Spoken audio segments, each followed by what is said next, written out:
Bonsoir pour cette première date dans la Manche.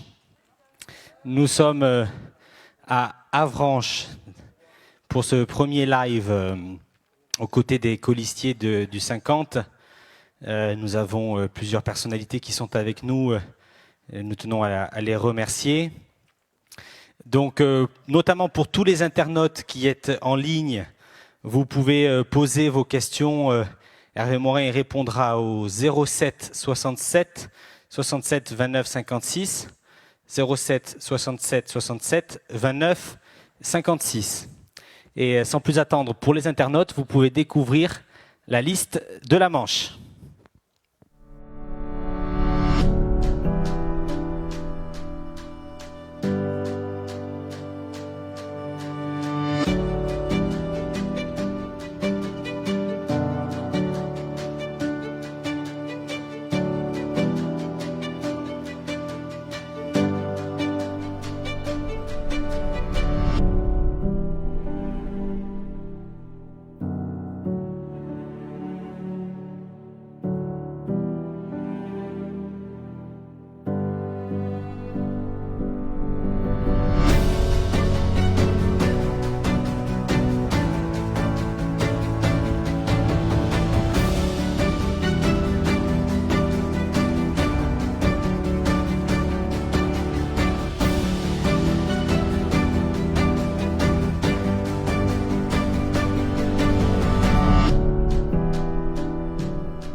Mesdames et messieurs, donc nous sommes en direct d'Avranches.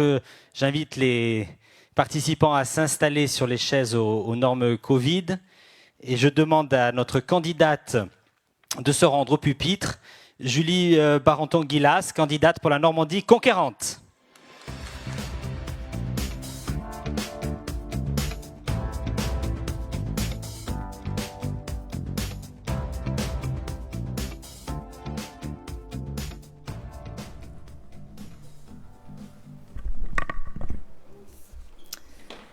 Monsieur le Président, cher Hervé, Madame la sénatrice, Monsieur le sénateur qui n'est pas encore arrivé, Monsieur le vice-président et tête de liste de la Manche, cher David, Madame la vice-présidente, chère Claire, Mesdames et Messieurs les élus, Mesdames et Messieurs, chers amis, c'est un véritable plaisir de vous accueillir ici à Avranches, au cœur de la communauté d'agglomération Mont-Saint-Michel-Normandie.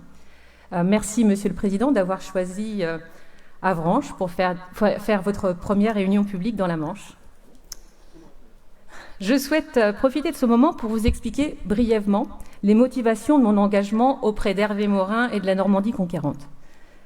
Depuis un peu plus de 7 ans maintenant, j'ai intégré le Césaire, bas normand à l'origine.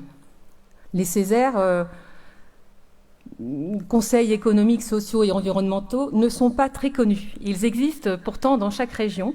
Ils sont construits par les préfets de région à l'image de leur région. Pour faire simple et rapide, ils sont constitués de socioprofessionnels. En Normandie, nous sommes 130 à y siéger. Et nous représentons l'entrepreneuriat, le salariat, les associations qui sont toutes à l'image et représentatives de la région. Personnellement, moi, j'y représente les entreprises et particulièrement celles des travaux publics. Notre rôle, c'est d'observer, de comprendre la région, d'être force de proposition pour la qualité de vie en Normandie. Mais notre mission, principalement, c'est aussi d'abord d'étudier et d'analyser la politique de la région. Autant vous dire que la politique d'Hervé Morin et de la Normandie conquérante, je la connais plutôt bien. Et aujourd'hui, alors que je viens d'être élue première vice-présidente pour 3 ans, je fais le choix de quitter cette assemblée dans laquelle je m'épanouis vraiment, collectivement et individuellement, pour accompagner et être plus active auprès d'Hervé Morin et de son équipe. Je voudrais juste vous donner 3 exemples pour mettre en avant la qualité de ce qui a pu être fait dans ce mandat. Je tiens d'abord à souligner la réussite de la réunification normande. Et croyez-moi, au Césaire, nous avions mesuré l'ampleur et la difficulté de cette tâche. Comment, par exemple, harmoniser les dispositifs régionaux très différents? Comment réorganiser les services? Comment créer ce sentiment d'appartenance à la Normandie? Comment préserver l'équilibre des territoires? Hervé Morin, je pense, réussit ce challenge. En second, je souhaite mettre en avant l'action dès le début du mandat d'Hervé Morin et de David Margueritte en faveur de l'apprentissage, avec la mise en place d'un Grenelle et ensuite d'un plan d'action qui a été très efficace. C'est une démarche qui a permis de redorer l'image de l'apprentissage, permettant à nos centres de formation de recruter plus et de répondre mieux aux besoins des entreprises. Alors je peux en parler parce que je suis présidente du CFA des travaux publics de Normandie. Au total, ça a fait 20% d'apprentis supplémentaires pour l'ensemble de la région, tous secteurs confondus. Et pour finir, car je pourrais être plus longue, je voulais saluer la détermination et la réactivité d'Hervé Morin et de ses équipes au moment du premier confinement. Aujourd'hui, nous avons tous des masques sur le nez et aucune difficulté pour nous en procurer. Cela pourra donc vous paraître anecdotique ce que je vais vous raconter, mais en mars-avril 2020, c'était plutôt mission impossible. Or, pour pouvoir travailler en sécurité, les entreprises dont l'activité était jugée essentielle, nous avions besoin de ces masques.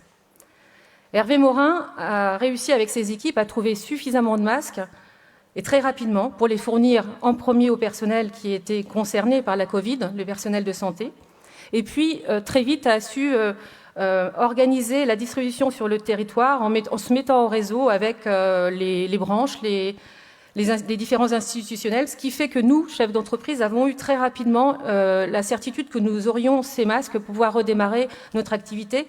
Et pour des chefs d'entreprise qui étaient un peu sous le choc du confinement, ça a été une véritable lueur d'espoir. Voilà donc quelques exemples qui font la force de ma détermination et de mon engagement aujourd'hui. Je m'engage pour mon territoire, celui où je suis née et où j'ai toujours vécu, pour faire le lien entre la région Normandie qui peut faire beaucoup pour nous, mais aussi parce que je suis profondément persuadée que notre magnifique territoire, bourré de talent, peut également apporter énormément à la Normandie. Merci.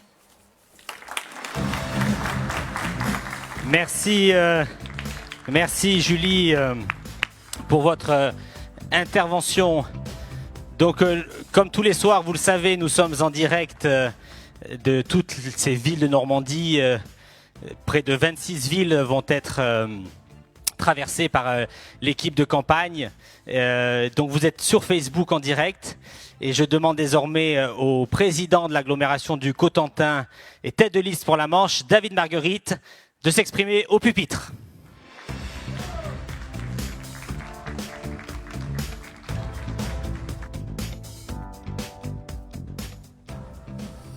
Bien, mon cher Hervé, très heureux de pouvoir commencer ici à Avranches cette première réunion publique dans ton département préféré. Tu le disais il y a quelques jours.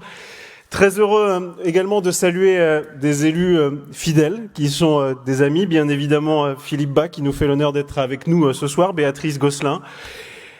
Et tous les élus qui sont présents, je fais un petit clin d'œil à Antoine Delaunay, conseiller départemental de ce canton qui est avec nous.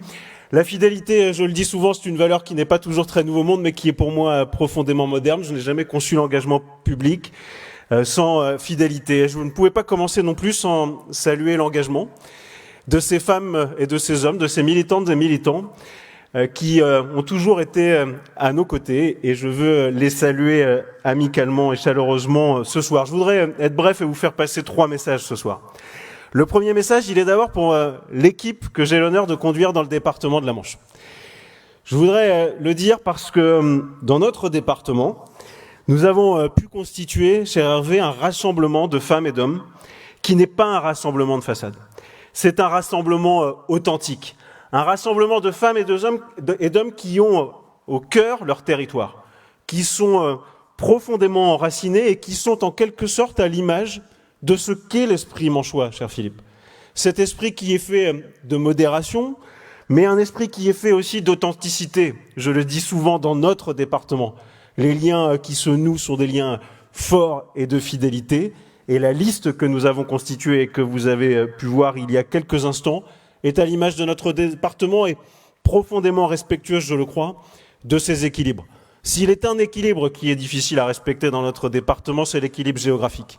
Et je crois que nous avons réussi, et bien réussi à le faire, avec 6 colistiers au sud du département, 6 au centre et 5 au nord de notre département. C'est l'équilibre également entre l'expérience et le renouveau. C'est l'équilibre générationnel avec une moyenne d'âge de 42 ans. Et je voudrais le dire parce que j'ai eu l'occasion de composer quelques listes déjà dans mon parcours. Et c'est la première fois que la liste qui m'a été donnée de constituer est une liste qui est totalement dégagée des appartenances partisanes, des calculs d'arrière-boutique. Parce que c'est ça, et nous en parlions tout à l'heure avec Stéphanie, nous étions dans les prés salés de Saint-Germain-sur-Aie avec elle. Et cette diversité, elle se voit, elle se lit, elle a des visages dont je suis fier, et je voulais le dire à chacune et chacun d'entre vous, parce que c'est la première réunion publique, je suis fier de faire équipe avec vous, je suis fier de faire ce bout de chemin, et j'espère qu'on sera le plus nombreux possible à pouvoir servir la Normandie demain, parce que vous êtes le visage du département de la Manche, vous êtes la synthèse de ses équilibres, et vous êtes l'esprit de son authenticité, donc merci à vous de faire équipe à mes côtés.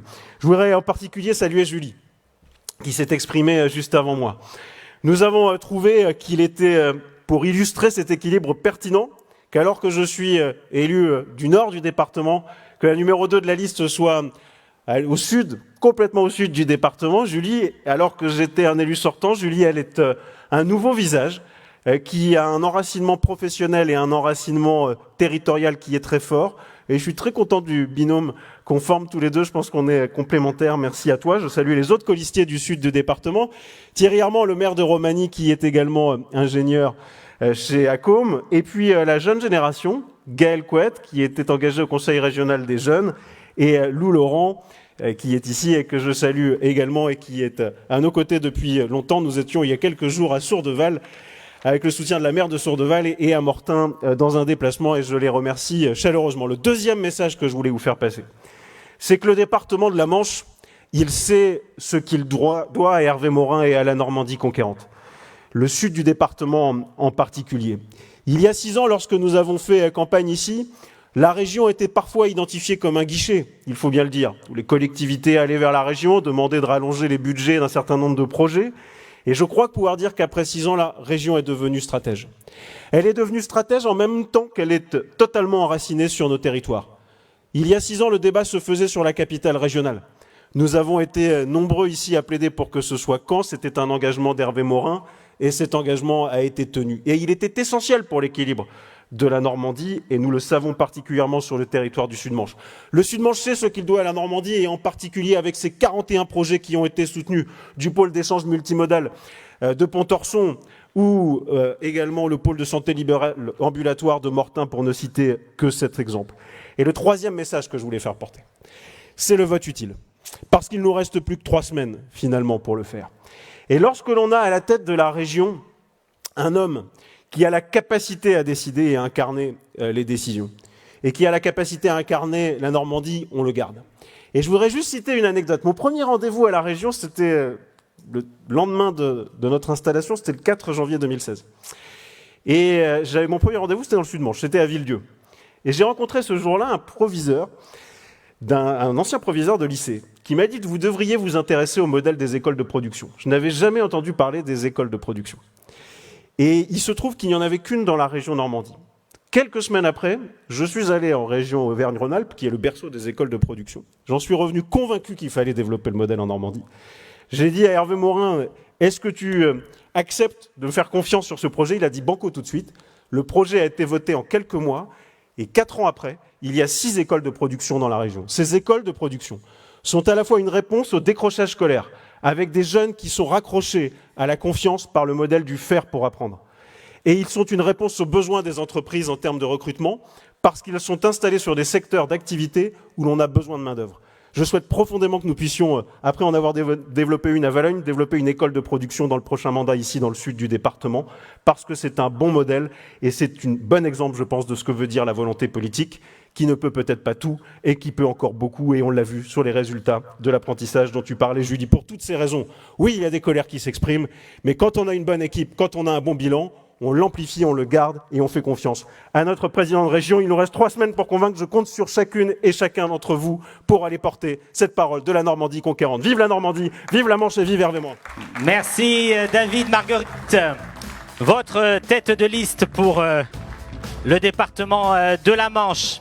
Merci également à la centaine de personnes présentes ce soir dans les normes Covid. Il a été président du département, sénateur, plusieurs fois ministre. Il a occupé des fonctions très importantes au Sénat, notamment à la commission des lois. Il en est aujourd'hui le questeur. Je sais qu'il est extrêmement apprécié sur ces terres. Mesdames et messieurs, Philippe Bas.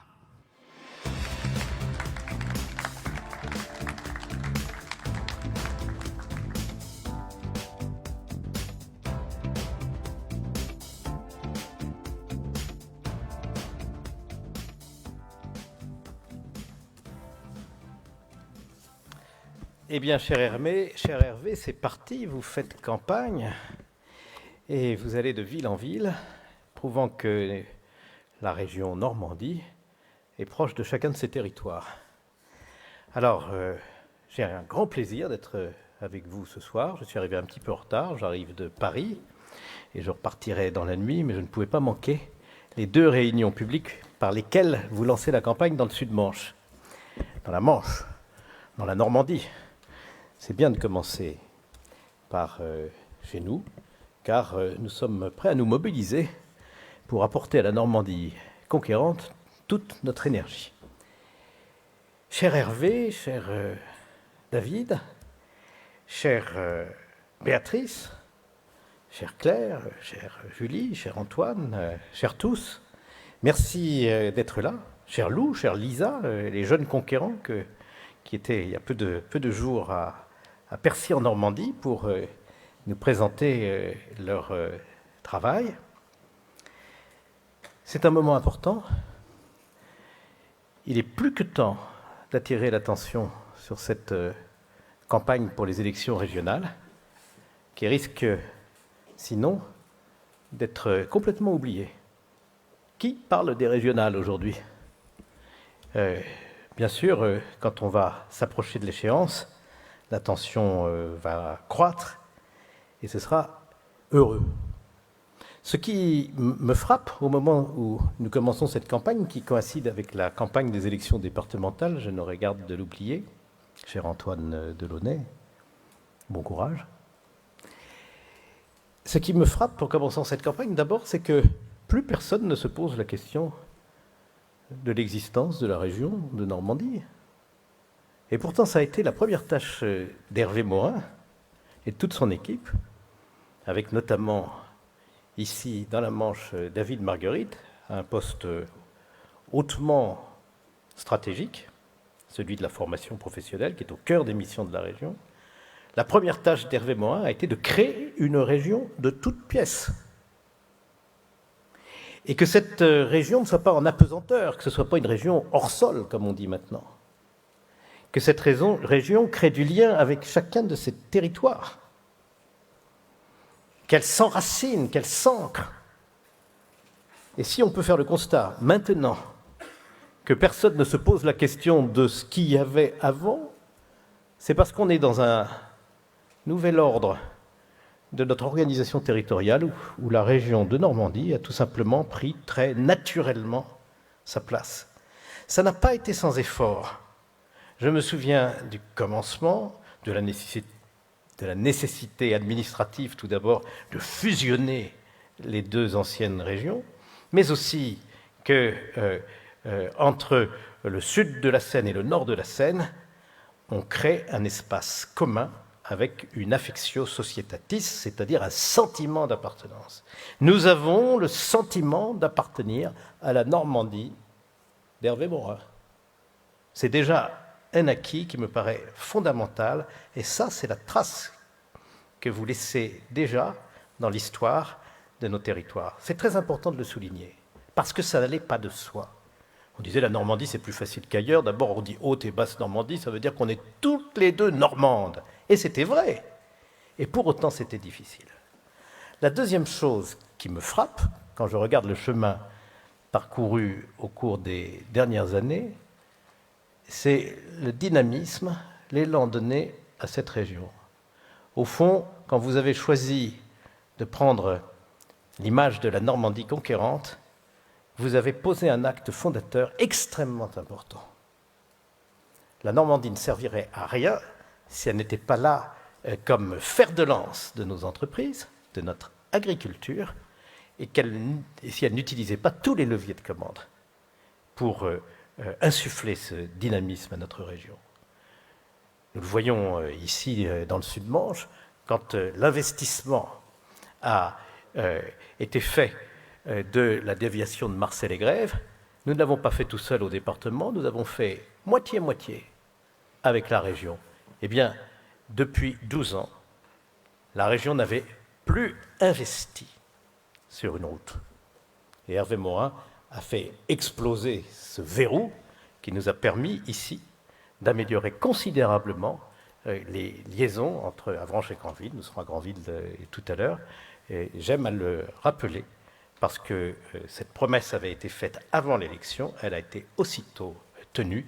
Et maintenant, à chaque fois que les uns et les autres nous prenons cette belle voie autour de Marseille-les-Grèves, nous pouvons dire merci à la région.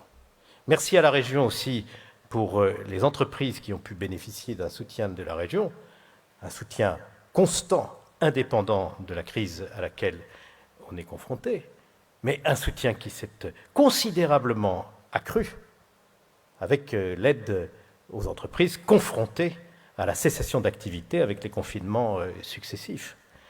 Et la région a su répondre aussi présent pendant la crise. La région a fait face à la crise, et ça aussi c'est un point qu'il faut souligner avec fierté du travail accompli. Eh bien cet élan qui porte aussi sur la formation, on voit dans notre Sud-Manche, à côté de nos lycées d'enseignement général, nous avons plusieurs lycées, un lycée agricole, un lycée gastronomique, un lycée d'enseignement professionnel. Eh bien nous avons, grâce à la région, la capacité d'apprendre à nos jeunes un métier au lieu de leur apprendre uniquement à penser. Tant de jeunes qui ont une formation d'ordre général n'arrivent pas à trouver, avec Bac plus 5, Bac plus 6, un emploi. Vous avez tout de suite eu une approche pratique des problèmes de formation en vous orientant vers l'emploi, la recherche de l'emploi. Ça n'empêche pas, naturellement, de faire progresser sa culture, son intelligence, au contraire. Mais ça permet aussi de faire en sorte qu'il n'y ait pas de chômage. Dans le Sud-Manche, nous avons un des taux de chômage les plus faibles de France. Eh bien, c'est aussi parce que nous savons adapter l'appareil de formation. Je me tourne spécialement vers David parce que c'était sa responsabilité. David, tu as fait du bon travail. Et je suis vraiment très heureux de te voir de nouveau tête de liste pour la Manche, avec une équipe dynamique, une équipe renouvelée, qui me rend très confiant dans le résultat de cette élection. Alors, voilà, cher Hervé, je te remercie d'avoir pensé à me laisser la parole. Ça m'a fait plaisir. Et je dois dire que j'ai vraiment une très grande confiance dans la capacité de cette équipe à poursuivre sur l'élan des 6 dernières années, mais aussi à se renouveler et que la Normandie rayonne, non seulement en France, mais dans le monde entier, et c'est déjà le cas. Merci à tous. Merci, monsieur le sénateur, monsieur le ministre Philippe Bas, pour votre intervention. Nous serons dans 1h30 en direct à Granville, également à vos côtés. Et j'appelle Hervé Morin, le président de la région Normandie, candidat tête de liste pour la Normandie conquérante. Hervé Morin.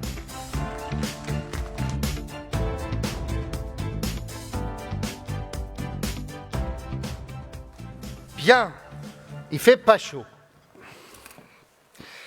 Eh bien, on va essayer de se réchauffer un peu en partageant quelques quelques idées simples, mes chers amis. Merci David d'abord. Alors, je ne vais pas saluer tout le monde. Je vous aime tous, les colistiers qui êtes là. Vous êtes tous formidables. Et je voudrais simplement dire un mot pour David, quoi. Tu t'es occupé d'un sujet tellement compliqué, tellement difficile qu'est la formation. C'est Sisyphe, cette histoire-là. C'est Sisyphe parce que c'est jamais totalement satisfaisant, Julie.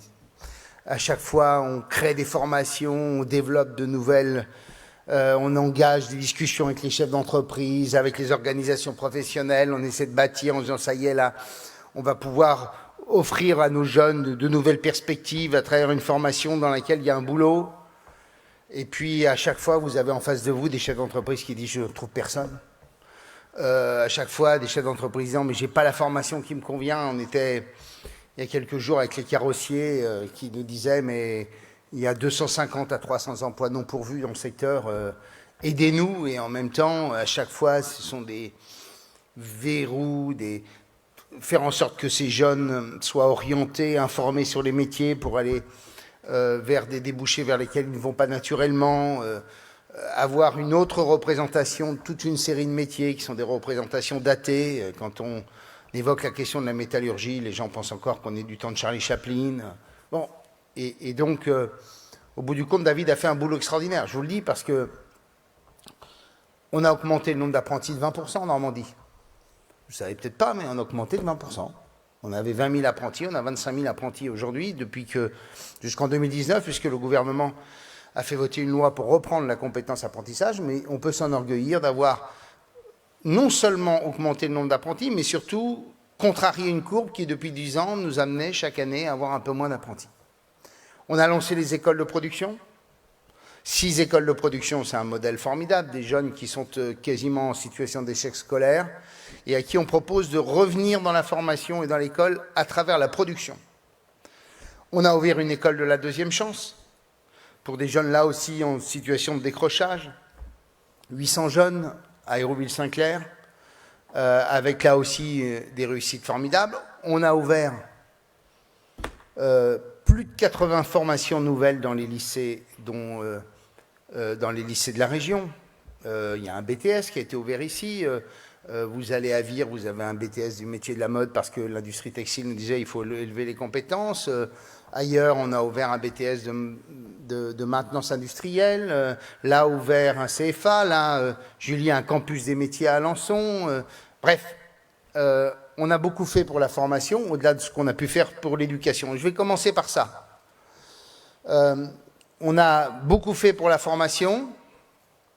300 formations nouvelles dans le monde de la formation professionnelle, 80 formations nouvelles dans les lycées, l'augmentation de l'apprentissage, mais on ne s'est pas limité à cela. On a fait un énorme effort parce que l'avenir d'un territoire, ça repose d'abord sur le fait que nos jeunes puissent y avoir une qualification, une formation, puissent accéder à l'enseignement supérieur plus facilement, et puissent au bout du compte créer leur entreprise, travailler, construire une famille dans notre région. Et c'est un vrai sujet en Normandie, mesdames et messieurs. Alors vous allez probablement naturellement vers Rennes, ce qui me désole quand on est normand, mais la plupart des Normands partent dans les universités de la région parisienne. Le solde, mesdames et messieurs, est un solde terrible. 3500 jeunes, c'est le solde entre les entrants et les sortants. 3500 jeunes quittent la Normandie chaque année au niveau du master pour rejoindre soit la Bretagne, soit la Normandie, soit la région parisienne. Et donc on a comme perspective et comme ambition de faire en sorte que soit plus nombreux le nombre de jeunes qui restent chez nous et que nos universités, nos écoles puissent accueillir des élèves venant de la France entière et s'installant ensuite dans notre région. Et pour cela, on a dressé et on a mis en place toute une série de choses.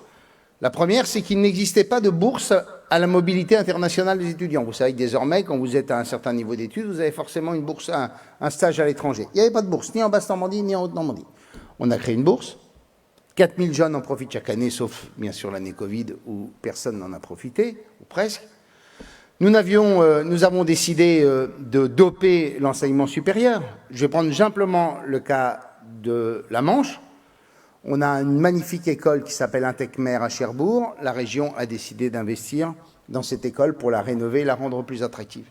Si vous allez à Vire, nous avons fait là aussi des efforts pour développer un certain nombre de formations de l'enseignement supérieur. Si vous allez à Saint-Lô, là aussi nous avons et nous prévoyons d'investir là aussi dans l'enseignement supérieur. Et nous avons en perspective la création de 3 campus de niveau comme on peut les attendre au XXIe siècle. Un à Caen, qui s'appelle Epopéa, un sur les métiers et dans les formations techniques et d'ingénieurs au Madrier à Rouen, et un 3e campus complémentaire. Mais non seulement nous avons fait cela, non seulement nous avons investi dans des écoles de l'enseignement supérieur sur les différents plateaux, et notre perspective sur les prochaines années, c'est d'accueillir chaque année une école supplémentaire de l'enseignement supérieur en Normandie. Nous avons créé une école d'ingénieurs à Vernon, c'est loin de chez vous, mais c'est tout de même une école d'ingénieurs pour les métiers de l'aéronautique. Nous allons créer l'année prochaine une école avec le CNAM sur l'hydrogène, qui est une des grandes énergies de demain. Nous allons accueillir cette année Issaline Créa, qui est une école d'ingénieurs sur Caen, et nous allons accueillir l'école Fauchon à Rouen.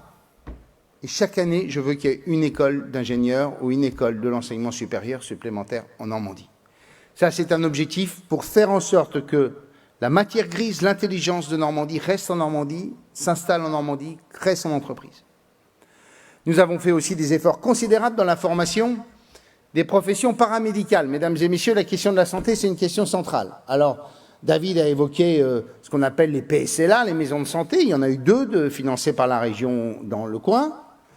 Mais au-delà de cet effort pour assurer l'attractivité, pour faire en sorte que l'offre de soins puisse se maintenir, nous avons développé, parce que c'est une compétence régionale, toute une série de formations complémentaires sur toutes les professions paramédicales.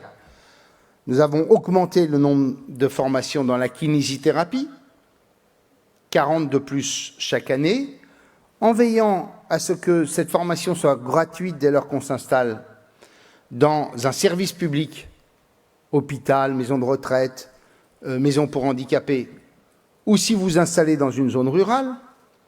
Nous avons fait en sorte qu'il y ait des formations supplémentaires dans les psychométriciens, pédicures, podologues. Là aussi, c'était une formation qui n'existait pas en Normandie, nous l'avons créée. Nous avons créé une formation d'audioprothésiste, ça n'existait pas en Normandie.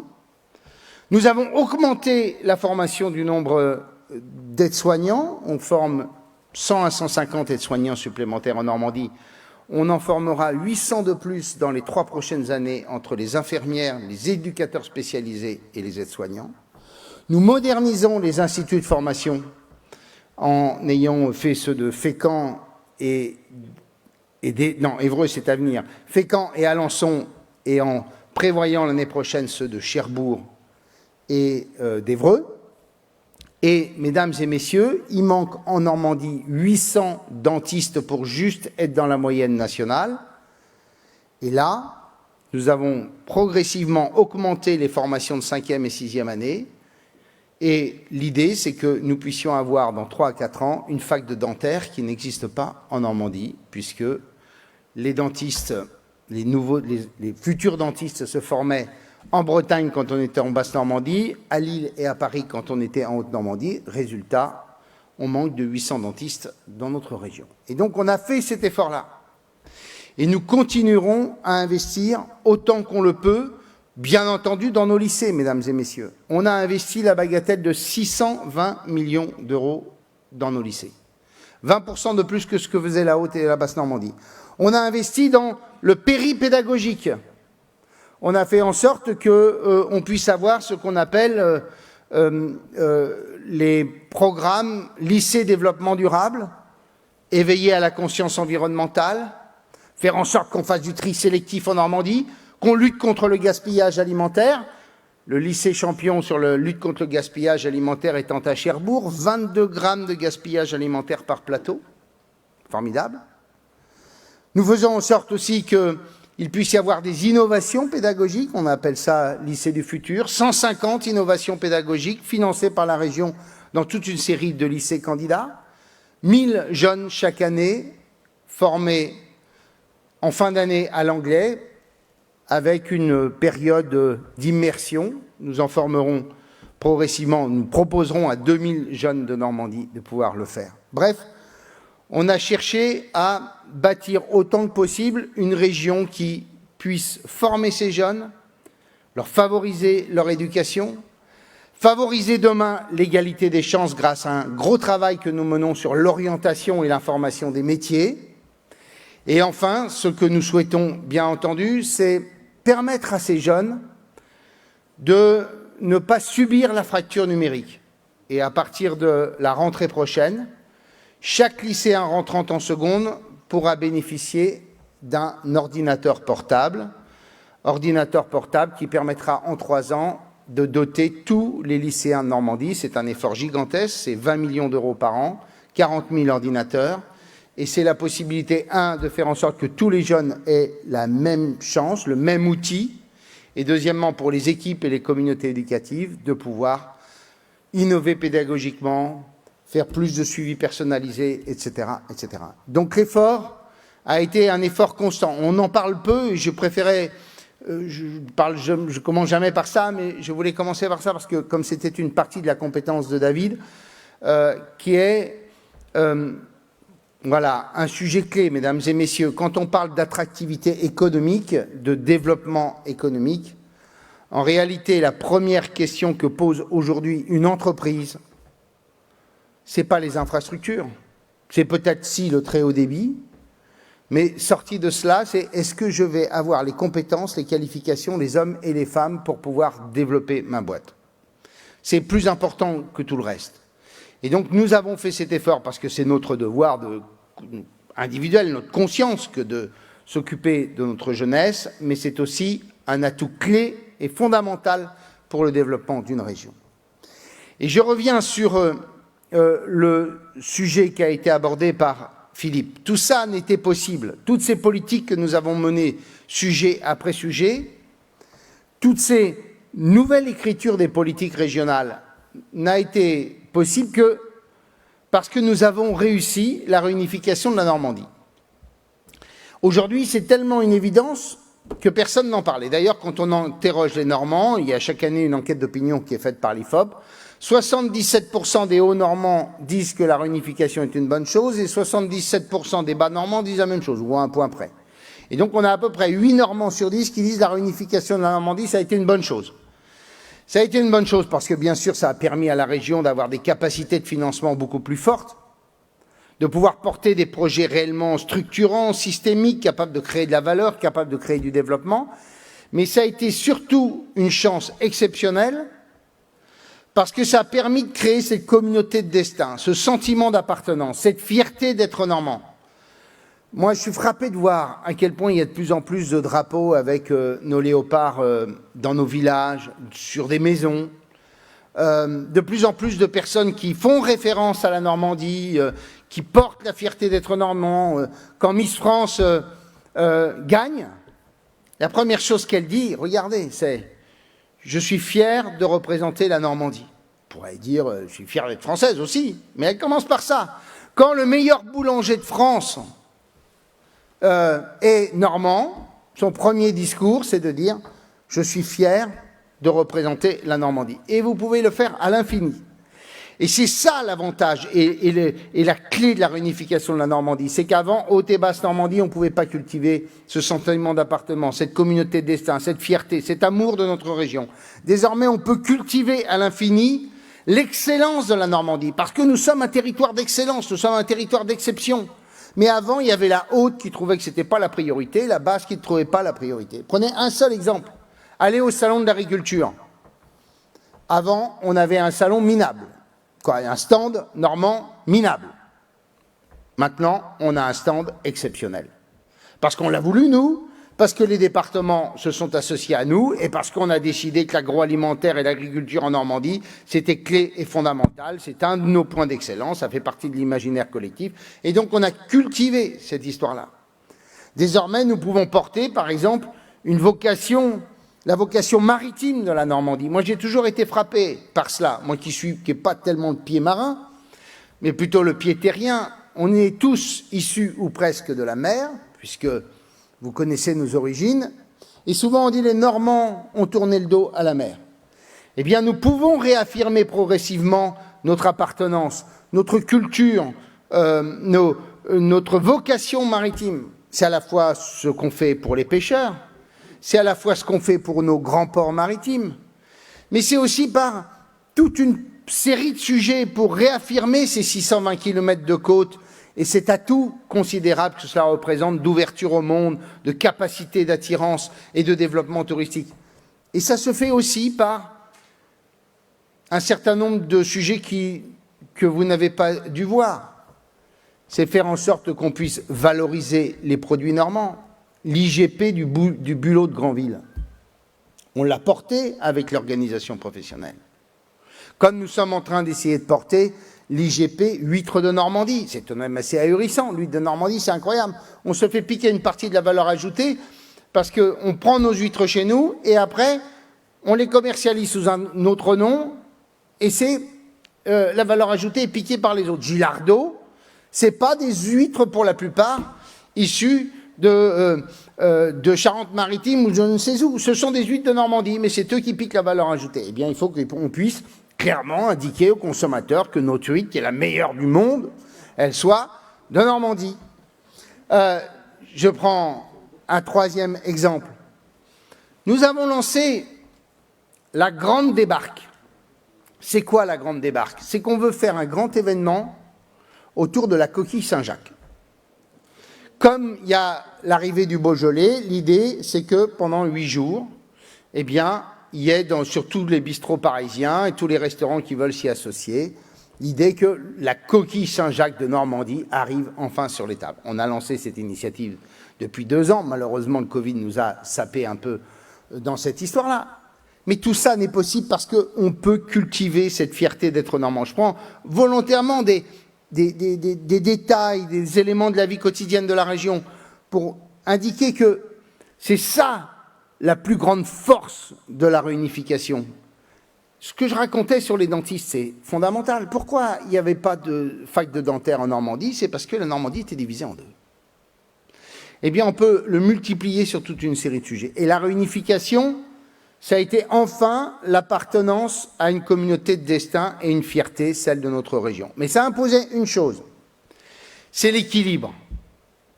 L'équilibre entre l'axe Seine et le reste de la Normandie. L'équilibre entre le monde urbain et le monde rural. L'équilibre entre Caen et Rouen.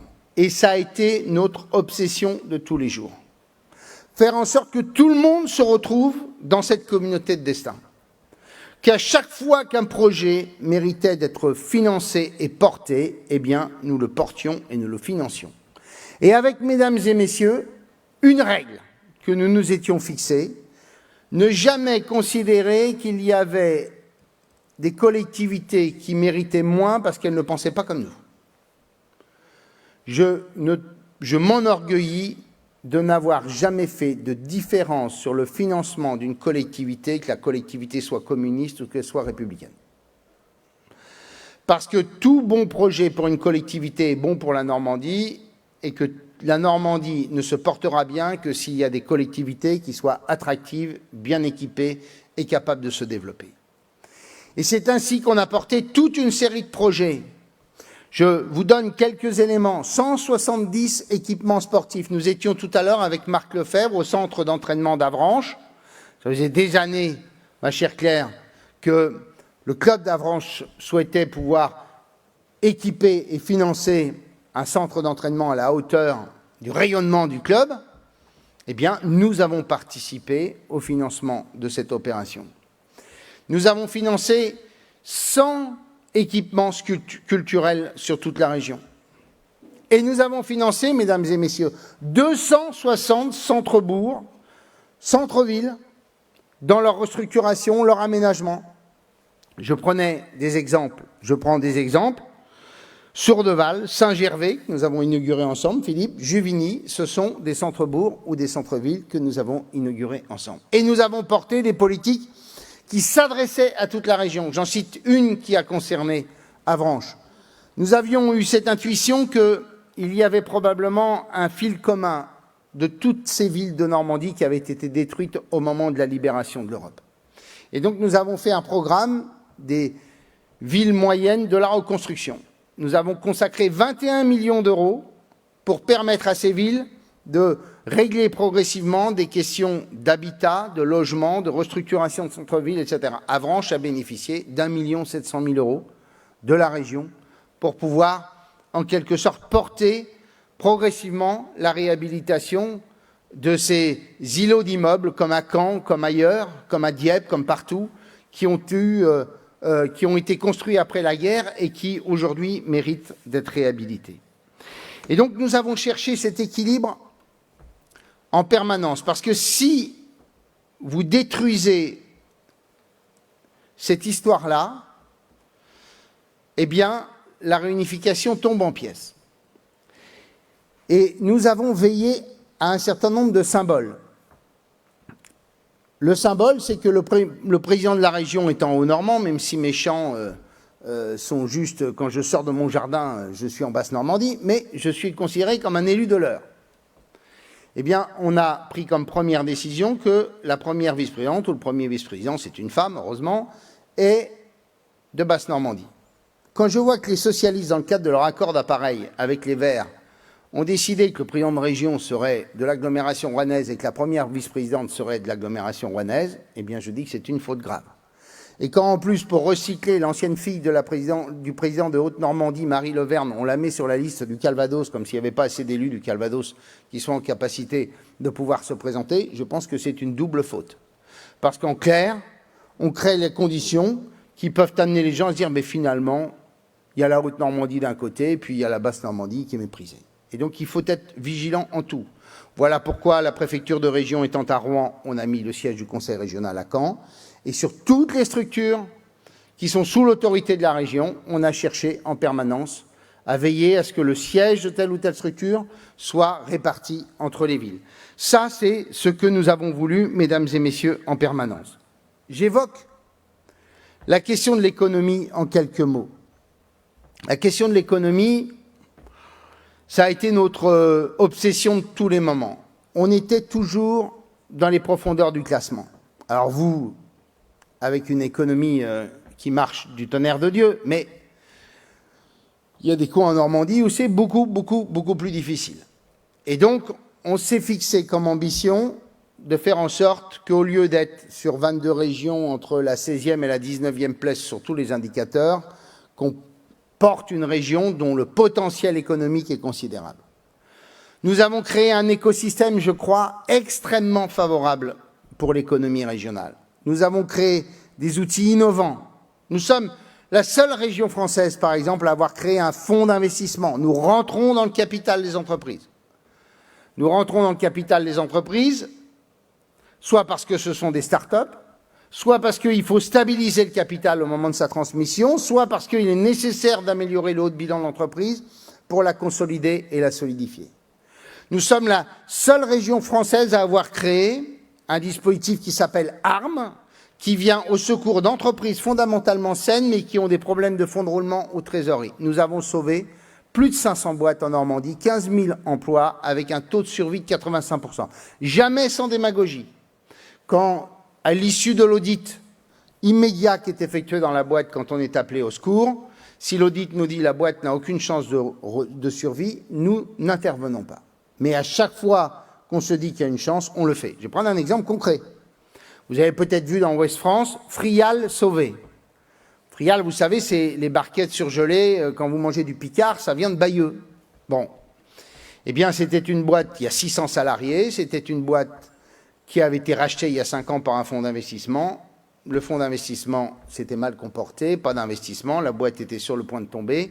L'ancien patron a été appelé au secours de ses salariés, par ses salariés, pardon, et l'ancien patron, Jean-Marie Piranda, il est venu me voir en me disant, écoute, il me faut de la trésorerie pour relancer la boîte, il faut que j'investisse 30 millions pour la remettre à flot, mais si je n'ai pas un premier secours de la région, je n'y arriverai pas. Nous lui avons fait un prêt de 2,5 millions d'euros, lui permettant d'investir, de moderniser l'outil industriel, La semaine dernière, avec 3 ans d'avance, il nous a rendu les 2,5 millions d'euros en nous disant « ça y est, la boîte est sauvée, j'ai investi 30 millions, on regagne de l'argent et on recrée de l'emploi ». Si vous allez chez Guy Degraine à Vire, eh bien cette entreprise-là, c'est l'intervention de l'État et de la région, parce que là, l'effort était gigantesque, qui nous amène à avoir un espoir encore sur cette entreprise.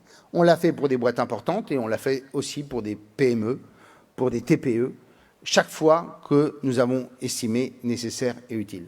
Et j'en profite pour vous dire, vous qui êtes à Vranchet, que la société coréenne qui avait annoncé son installation et qui avait décidé de différer son installation, je le dis parce que j'ai lu sur le tract du Rassemblement national que nous étions constamment dans les opérations de communication, mais que rien ne se passait. Le PDG coréen m'a annoncé qu'il arrivait en France le 11 juillet pour relancer le projet d'investissement et de développement. J'en profite pour le dire, c'est un beau projet. Et quand on parle d'Acom, on a été heureux de prendre un cadre de chez Acom sur notre liste. Eh bien, on a là un outil industriel exceptionnel. Et c'était assez symbolique de prendre un élu, en même temps cadre dans cette boîte, parce qu'il s'agit d'une entreprise du champ de l'économie sociale et solidaire, et qui est le leader français et probablement mondial, ou du moins européen, ou l'un des leaders mondiaux sur la question de la fibre optique. L'excellence, c'est s'appuyer sur les points forts, faire en sorte que les points forts nous permettent de traiter ces faiblesses. Et parmi les points forts, je le dis à ceux qui seraient agriculteurs, on a fait, conformément à ce que nous nous étions engagés à faire, beaucoup pour le monde agricole. Nous sommes intervenus, mesdames et messieurs, dans une exploitation agricole sur 2. Nous avions dit que nous réorienterions une partie des crédits européens au profit de l'agriculture si nous étions élus. On a discuté de ça pendant 9 mois avec la Commission européenne. Au bout du compte, 16 000 exploitations ont bénéficié du soutien de la région. 423 millions d'euros ont été accordés aux exploitations agricoles de Normandie. Pour faire quoi? Pour se moderniser, pour s'équiper, pour faciliter la vie à la ferme, pour développer les filières courtes, pour faire en sorte qu'on aille vers l'innovation. On a aujourd'hui un grand plan pour soutenir les protéines végétales, par exemple, pour faire en sorte que progressivement la filière végétale puisse se développer en Normandie. Vous allez près de Bayeux, vous avez un agriculteur qui commence la production de soja. Pour être dans l'innovation, nous soutenons aujourd'hui un plan avec les chambres d'agriculture pour 50 exploitations qui ont décidé de se priver du glyphosate pour que nous puissions avoir suffisamment d'enseignements sur cette question-là pour le jour venu être en capacité d'adapter et de soutenir nos exploitations agricoles le jour où la décision européenne sera prise, pour faire en sorte que de plus en plus d'agriculteurs puissent faire de la valeur ajoutée dans leur exploitation, 2000 exploitants agricoles qui sont en train de passer en bio. Bref, nous avons cherché à nous appuyer sur un point fort et à faire en sorte que progressivement la valeur ajoutée, la richesse reste dans l'exploitation agricole. Parce que jusqu'alors, qu'est-ce qu'on disait aux paysans, français et donc normands? Produisez le moins cher possible un produit de qualité et envoyez-le à l'industrie, et la grande distribution à l'industrie s'arrangeront tous les deux. Eh bien, nous avons cherché partout à faire en sorte que nos exploitations agricoles puissent garder la valeur ajoutée chez elles et derrière créer de l'emploi. Je raconte toujours cette anecdote. J'ai un bon copain qui s'est lancé dans la glace, très très bonne. La glace, Philippe, si tu aimes, ou Béatrice, la glace du Bois Louvet. Bien. Eh bien, mon copain Philippe Coquin, 900 000 litres de lait, 800 000 litres qui partent je ne sais chez qui, 100 000 litres conservés pour ses glaces. Eh bien, Philippe, avec ses 100 000 litres de lait dans un village de 45 habitants, il est le premier employeur de la commune. 12 emplois, 12 équivalents temps plein. Quand, dernièrement, nous étions dans la Manche chez un agriculteur qui fait du yaourt, de la glace, du riz au lait, etc., ils sont aussi une douzaine parce qu'ils ont su développer. Eh bien, ça, c'est de l'aménagement de territoire en direct. C'est faire en sorte que partout en Normandie, partout où il y a du potentiel, on puisse le soutenir. J'aborde un dernier sujet que sont les grandes infrastructures et les grands équipements. Ça a été notre volonté au titre de l'équilibre, mesdames et messieurs, que j'évoquais tout à l'heure. Oui, on finance la chatière qui est la digue qui va permettre de faire la connexion entre la Seine et la mer au Havre. Ça fait 25 ans que l'État nous promettait de le faire. Ça conditionne des investissements considérables. On s'est dit, eh bien, on va le faire à la place de l'État. C'est un très gros investissement, 120 millions d'euros. Oui, on fait le contournement est de Rouen parce que c'est capital pour essayer de désengorger la ville et de faire en sorte qu'on puisse aménager l'agglomération rouennaise. Oui, nous finançons le contournement est de Cherbourg avec le département de la Manche et l'agglo, j'imagine. Mais on a décidé aussi de financer des grands équipements stratégiques pour le monde rural. Le très haut débit, mesdames et messieurs. Nous avons consacré et accordé aux 5 départements 234 millions d'euros pour accélérer le déploiement du très haut débit. Dans l'Eure et dans le Calvados, 100% des gens seront fibrés fin 2022, début 2023. Dans Seine-Maritime, c'était prévu pour 2035, ça sera terminé en 2025. Dans l'Orne, c'était prévu pour je ne sais quand, puisque ce n'était pas la stratégie du précédent président du département de l'Orne. Le nouveau m'a dit on va adopter une politique offensive sur le sujet. On s'est mis ensemble avec Orange, 2024-2025. La Manche est dans un cas un peu particulier parce que vous étiez tellement précurseurs que vous avez un peu essuyé les plâtres. Mais au bout du compte, parce que c'était le premier département à évoquer cette question-là bien avant tous les autres départements de France. Et donc, en fait, ça n'a pas été toujours aussi facile que ça au début. Mais au bout du compte, dans 3 ans, tous les départements normands seront complètement fibrés. C'est-à-dire qu'on aura réussi à faire en 7 ans ou en 8 ans ce qu'il a fallu quasiment un demi-siècle pour mettre l'eau ou mettre l'électricité dans toutes nos communes. Et ça, c'est un effort que nous avons voulu au titre de l'aménagement du territoire. Comme nous l'avons fait aussi sur le ferroviaire. Sur le ferroviaire, on était sur un schéma qui était assez simple. Paris qu'en Cherbourg, c'était l'effondrement. Paris-Rouen-Le Havre, c'était l'effondrement total. On a repris ces trains, on a investi massivement, ça roule. Le Paris-Granville, mesdames et messieurs, on nous avait dit qu'on allait l'abandonner. On a au contraire amélioré les choses, puisque c'était un train qui roulait très mal parce que les feuilles tombaient à l'automne et qu'il se mettait à patiner. Nous avons réglé cette histoire. Ça faisait 25 ans qu'on demandait que ces trains s'arrêtent à Montparnasse et non pas à Vaugirard. Nous avons obtenu qu'ils s'arrêtent à Montparnasse. Nous les faisons rouler désormais au colza et ils rouleront à l'hydrogène en 2028 ou en 2030. Et nous allons rouvrir progressivement des petites lignes et des lignes de desserte fine du territoire, parce que le ferroviaire a un potentiel important au moment où on voit bien qu'on change d'époque. Et donc, mesdames et messieurs, à chaque fois qu'il a fallu être là pour les grands investissements, je remercie ce que disait Philippe sur le Granville-Avranches, la Basse-Normandie ne voulait plus mettre 1 centime sur les routes parce que les Verts ne voulaient plus mettre 1 centime sur les routes. Nous avons décidé de financer les grandes infrastructures routières, pas toutes, mais les grandes infrastructures routières sur lesquelles il nous semblait utile qu'elles puissent être connectées au réseau. Quand on a un bassin industriel aussi majeur que le bassin industriel de Flers, eh bien, on fait en sorte que Flers puisse enfin être connecté à l'autoroute via Argentan, comme Granville-Avranches, qui était attendu depuis longtemps, je ne sais pas depuis combien d'années, mais enfin, bref, où nous en finançons la moitié. Et donc, à chaque fois qu'il nous est apparu utile de porter le développement de la région, nous l'avons fait.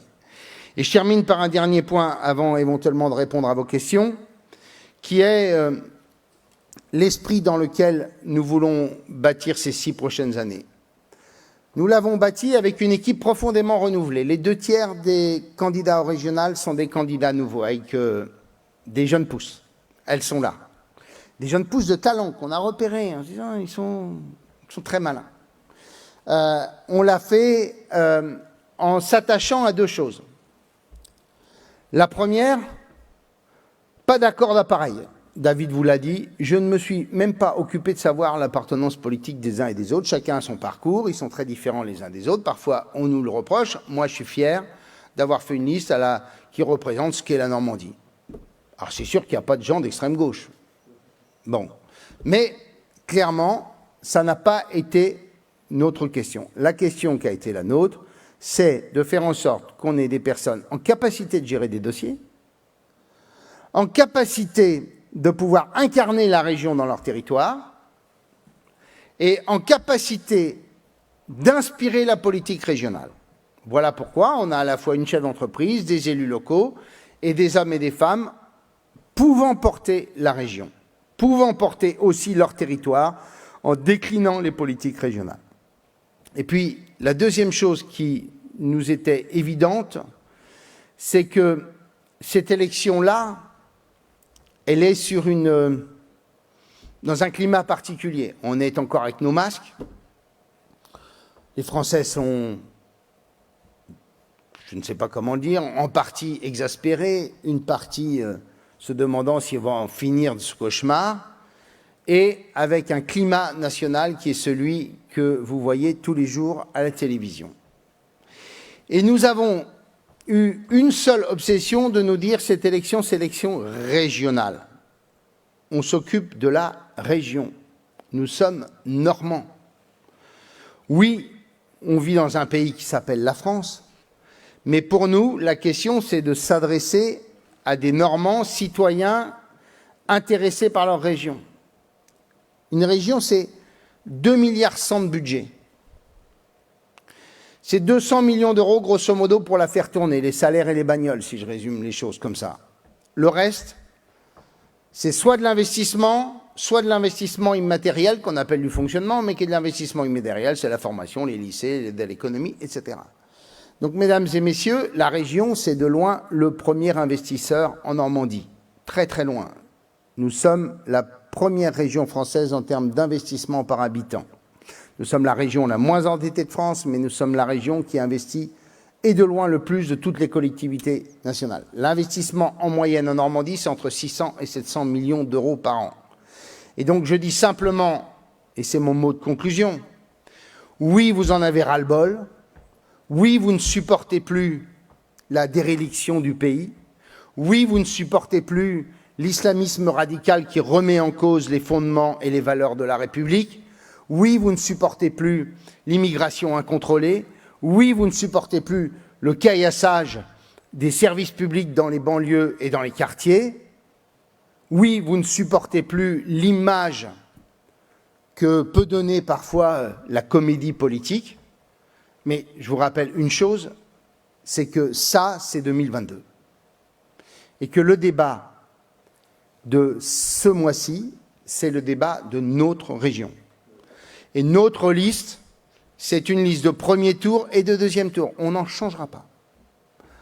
La liste, elle est comme elle est faite avec des hommes et des femmes compétents. Je n'ai pas cherché d'accord d'appareil, il n'y en aura pas après le premier tour. Donc si vous estimez un tant soit peu qu'on a fait le boulot, eh bien, on vous propose une seule chose, c'est de voter pour la région, voter pour la Normandie. Et éventuellement la Normandie conquérante. Nous avons fait, mesdames et messieurs, ce qu'on avait dit qu'on ferait. Vous pouvez prendre ce qu'on avait dit en 2015 et regarder ce qu'on a fait en 2021. Eh bien, quasiment la totalité de ce que nous avions indiqué a été fait. On dit toujours que les politiques tiennent pas parole. Eh bien, nous, pendant 6 ans, on a fait ça avec passion. On a aimé. J'ai eu la chance d'exercer une des plus belles responsabilités qu'on puisse exercer en politique quand on est mis à défense. Mais qu'est-ce que j'ai aimé être président de région? Qu'est-ce que j'ai aimé essayer de porter une région dans laquelle je suis né?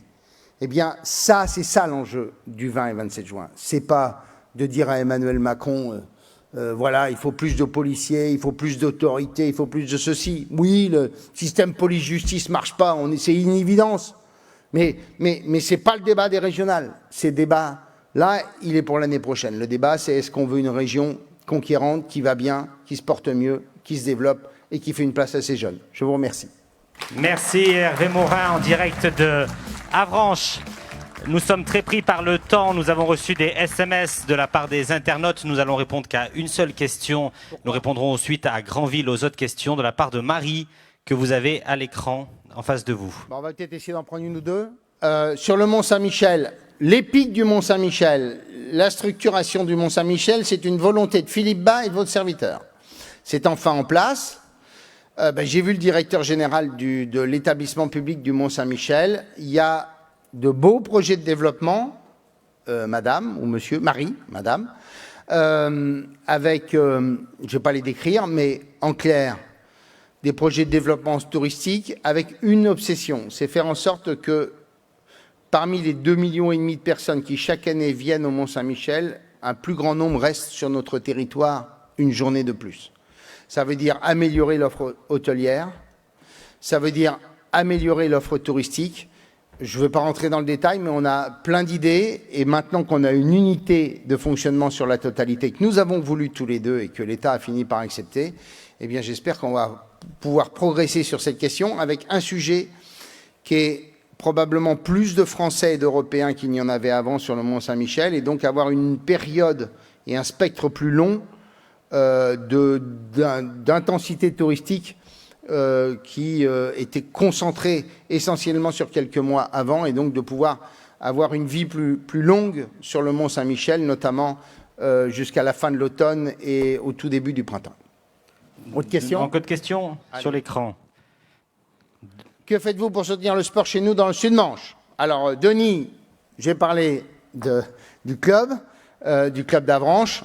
En tout, monsieur, c'est pas très compliqué. Nous avons financé 147 équipements sportifs structurants sur la région. Il doit y en avoir dans le Sud-Manche.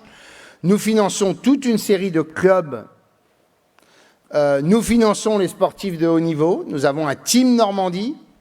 Le Team Normandie, ce sont les 20 athlètes de Normandie qui vont participer aux Jeux Olympiques, qui sont champions du monde ou champions d'Europe. Et l'idée, c'est qu'on leur donne un coup de main dans leur préparation, qu'on essaie de faire en sorte que des entreprises leur donnent un coup de main, et de l'autre, qu'ils participent au rayonnement du sport en Normandie et au rayonnement de la région. Mais au-delà du Team Normandie, au-delà des grands équipements, nous subventionnons, nous aidons plusieurs centaines de sportifs de haut niveau, qui ne sont pas à haut niveau aux Jeux Olympiques, mais je crois que c'est de mémoire 500 ou 600 sportifs. Nous finançons les clubs sur leurs équipements. Par exemple, les véhicules, nous en payons la moitié, je crois, avec le département de la Manche quand un club veut un véhicule. Et nous finançons aussi les ligues, notamment pour les stages qu'elles peuvent proposer aux athlètes de Normandie. En tout, le budget du sport en Normandie, c'est 20 millions d'euros. Donc, c'est pas rien. C'est tout. Merci beaucoup. Merci Hervé beaucoup, Morin. bonne soirée. Merci à tous d'être venus si nombreux. On se retrouve dans 30 minutes en direct depuis Granville. Merci à tous les internautes qui nous ont suivis encore ce soir, très nombreux. Et rendez-vous à Granville. Merci.